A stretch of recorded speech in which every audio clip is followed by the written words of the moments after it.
Digital audience analysis. Audience analysis is the process by which technical writers determine the most important characteristics of their audience in order to choose the best style, format, and level of appropriate information when preparing a document or speaking. It is an approach to doing user research that will ensure you are delivering value to the target audience. The term audience itself can be used as an acronym for remembering this technique.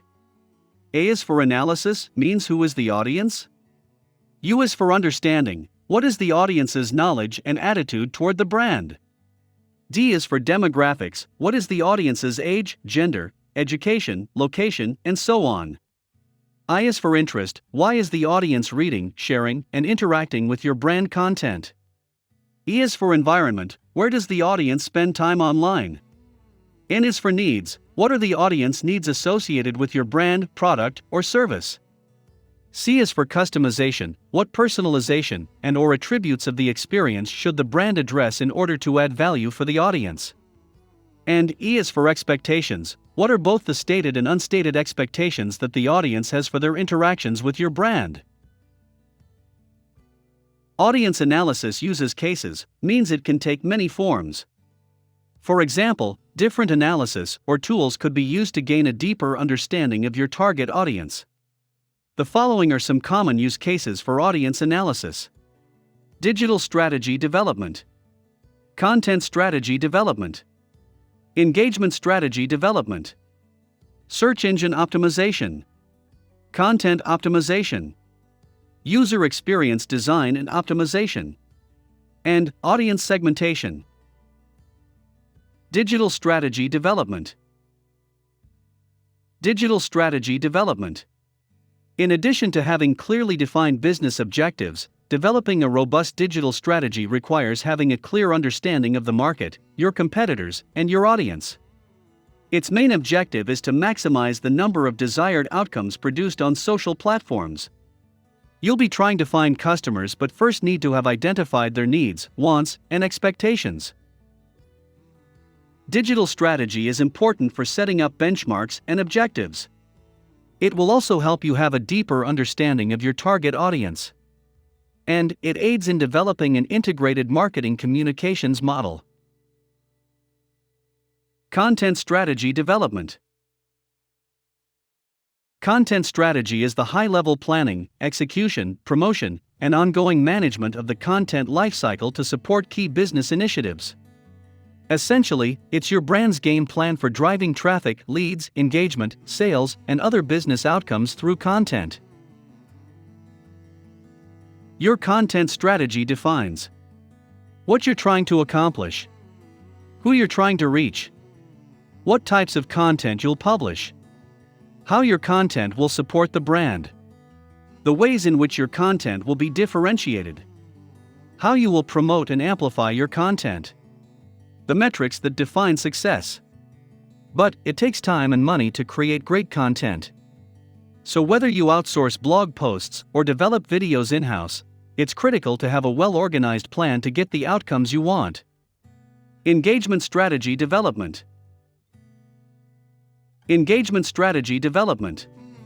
Brands develop engagement strategies to maximize the number of desired outcomes produced on social platforms. Analyzing engagement activity reveals insights about what your audience likes, thinks, and needs. Site engagement can be considered an indicator of your website's success. Here are some of the most common and most important user engagement metrics.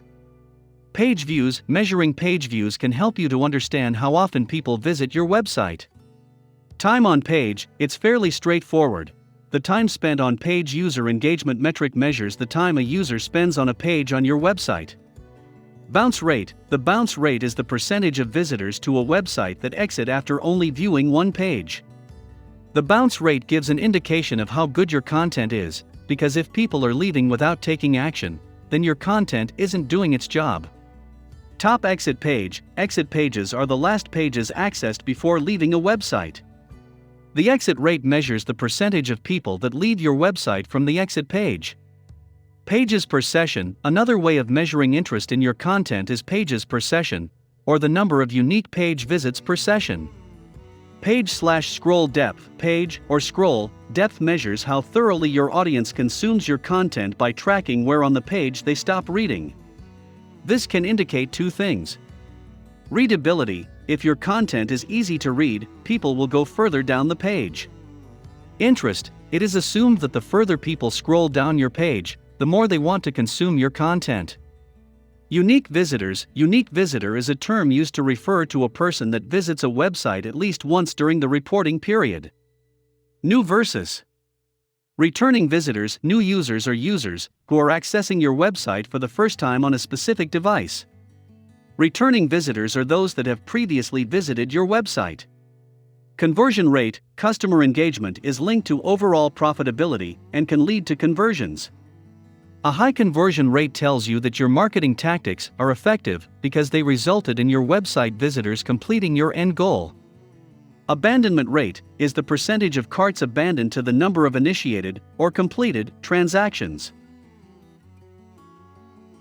Search engine optimization. SEO stands for Search Engine Optimization, which is a set of practices designed to improve the appearance and positioning of web pages in organic search results. Because organic search is the most prominent way for people to discover and access online content, a good SEO strategy is essential for improving the quality and quantity of traffic to your website. Why is SEO important?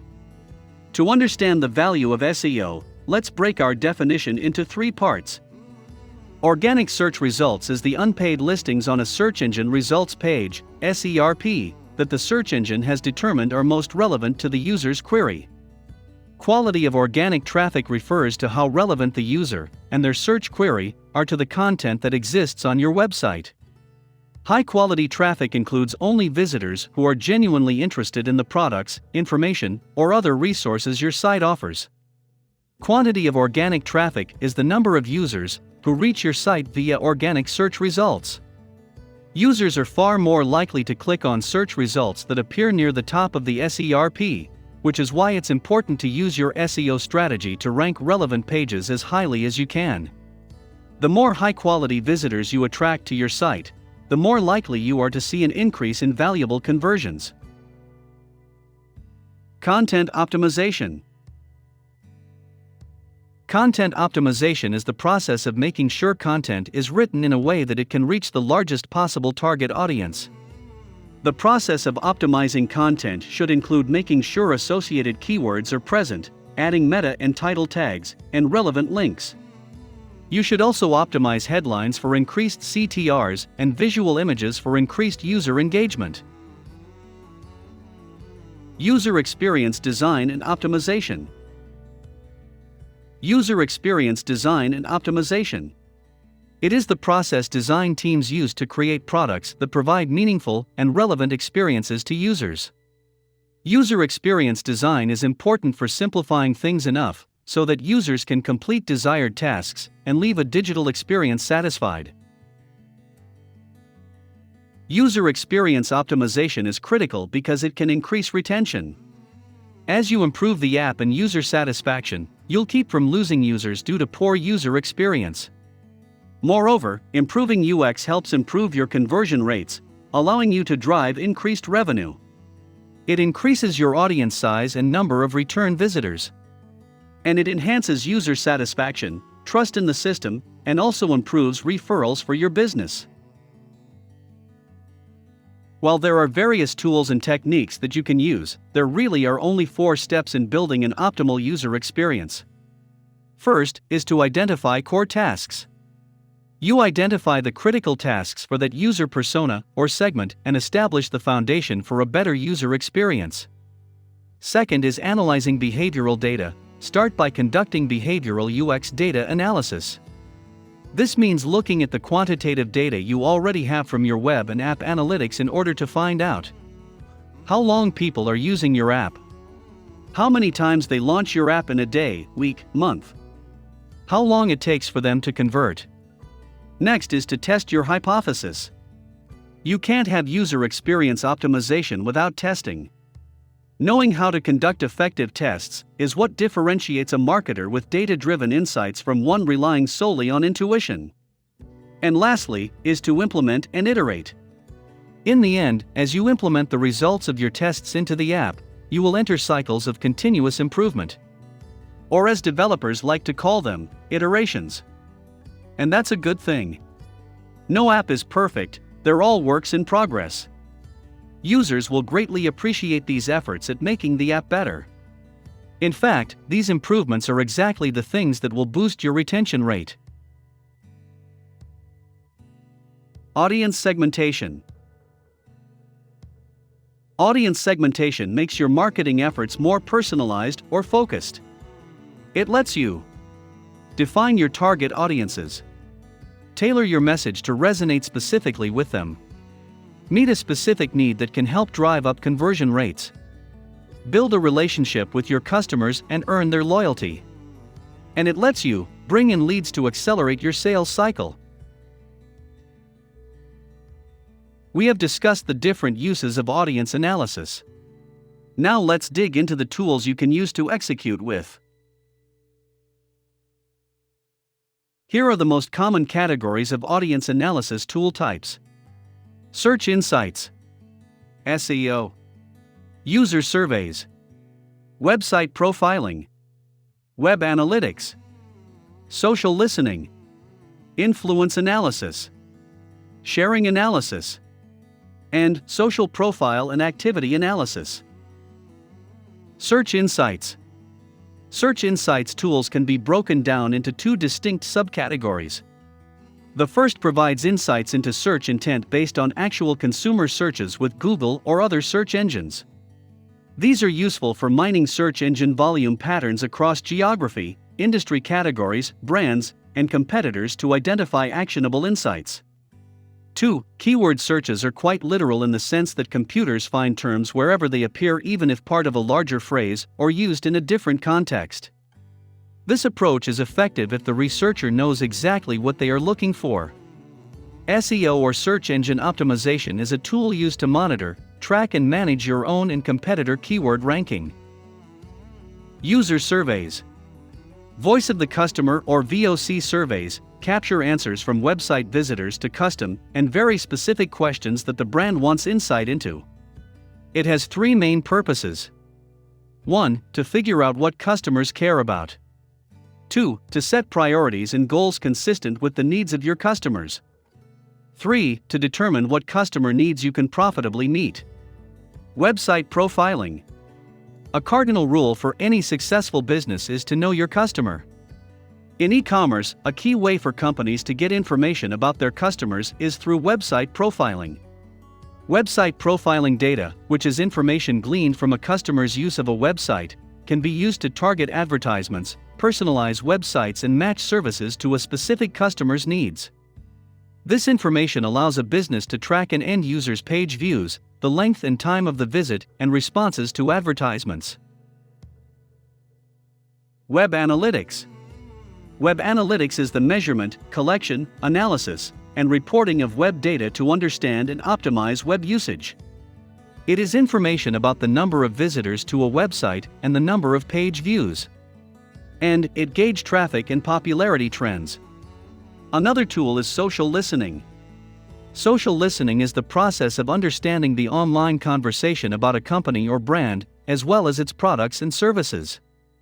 Social listening tools can help companies gather and analyze customer data from a variety of social media and online review platforms in order to use the data to improve marketing, operational, and business metrics. Social listening will also help you to identify influencers in your industry. Why are these important? 1. Most consumers rely on social media to guide their decisions to move forward with the purchase of a product or service. 2. Consumers are more likely to trust peer reviews rather than advertisements. Influence analysis. Digital influence is the ability to create an effect, change opinions and behaviors, and drive measurable outcomes online. Things to remember. Don't measure influence. Measure the outcomes. This obviously requires you know your goals and realize what word of mouth means for your business. Reach is a measure of potential impact, not a goal as such. Relevance is key, always. In fact, it's the glue of relationships on the social web and thus of word of mouth and influence. Define metrics and KPIs in alignment with your goals. Examples: sales or referrals, brand lift. Make sure you know the impact of brand awareness on your business as well, if you want to measure all the way. Develop a plan of action with the following 3 key components: 1. Objectives, 2. Steps, and 3. Elements that require definition. Another tool is sharing analysis. Sharing analysis are tools specifically dedicated to tracking share activity of content across digital platforms. Unlike advertisements or other marketing assets, social shares is an organic form of promotion generated by the public. Consumers share products, blog posts, and inspirational images because they want to. When social connections, including friends, family, and coworkers, see shared content, it resonates more than a message displayed directly by a business. Social profile and activity analysis. It details your engagement activity, friends, fans, and followers, and published content to reveal insights and trends. For example, Social Bakers, a third-party tool designed to manage your social profiles on Facebook, Twitter, Instagram, and YouTube, provides the following type of analysis at the account level: followers by location, followers by language, page post trends, and audience engagement trends. This information is more useful than previous outputs of these types of tools, as the trend analysis and engagement analysis provide more specific and actionable insights.